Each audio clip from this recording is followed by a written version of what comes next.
তো মহিলারা কেন এবার জামাতকে চাচ্ছে? মহিলারা জামাতকে চাচ্ছে এই কারণেই, মহিলারা তার গর্ভ থেকে সৃষ্টি হয়েছে নবী রাসূলরা, তার গর্ভ থেকে সৃষ্টি হয়েছে এই কুলাঙ্গার বাংলার সন্তানরাও। অতএব মহিলারা এবার সিদ্ধান্ত নিছে আমার পেট থেকে যেন কোনো কুলাঙ্গার আর জন্ম না নেয়। তাহলে সেটা কিভাবে সম্ভব হবে? আগে পরিবেশ তৈরি করতে হবে, আগে ক্ষেত্র তৈরি করতে হবে।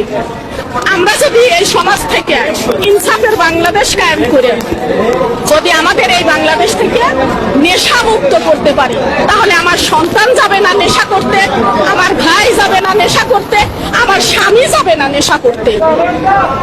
এর পিছনেই তখনই তৈরি হবে একটা গর্বিত বাংলাদেশ, আর পরবর্তীতে নেতৃত্ব দেবে একটা শক্তিশালী নেতৃত্ব আসবে। এই কারণে যদি মারাই আগে সচেতন হয়,